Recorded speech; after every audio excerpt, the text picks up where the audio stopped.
جو شخص دین کی سلامتی میں تن کی آسودگی، دل کی بے فکری اور تمام دوسرے آوارہ ذات سے بچنا چاہتا ہے، اس سے کہہ دو کہ لوگوں سے علیحدہ اور ہمیشہ تنہائی پسند کرے۔ لوگوں پر ایک زمانہ آئے گا کہ دین کو پست کریں گے اور عمارتوں کو بلند کریں گے۔ مومن کی زبان دل سے پیچھے رہتی ہے، یعنی جب بولنا چاہتا ہے تو دل میں پہلے سوچتا ہے پھر بولتا ہے۔ عقل مند شخص وہ ہے جو کہ اپنی زبان کو دوسروں کی مذمت سے بچائے۔ زبان ہمیں اس لیے عطا کی گئی تھی کہ ہم ایک دوسرے سے خوش آئند باتوں کا تبادلہ کریں۔ زندگی کی کامیابی کا راز یہ ہے کہ پریشانیوں کے باوجود پریشان نہ ہو۔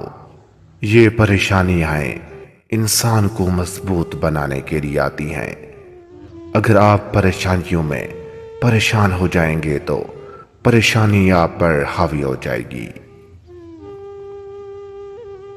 خدا صبر کرنے والوں کے ساتھ ہے۔ لوگوں کے ساتھ انصاف اور احسان کرو، ہر نیک بد کے ساتھ نیکی کرو، خدا ہر وقت تمہارے ساتھ ہے۔ اللہ تعالیٰ فرماتا ہے کہ میں اپنے بندے کے گمان کے ساتھ ہوں۔ آدمی اس شخص کے ساتھ ہوتا ہے جس سے وہ محبت کرتا ہے۔ اپنے عزیزوں کے ساتھ نیکی کرنے سے عمر بڑھتی ہے۔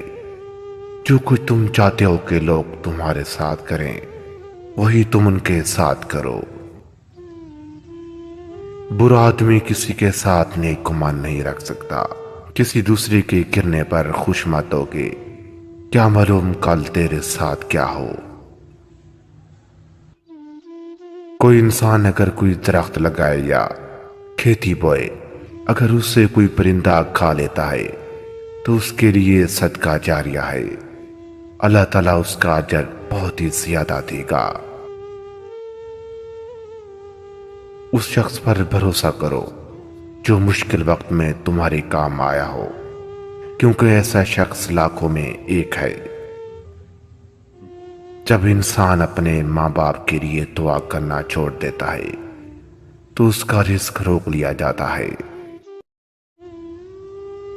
وہ شخص نہایت ہی بدبخت ہے جو خود تو مر جائے لیکن اس کا گناہ کبھی نہ مرے۔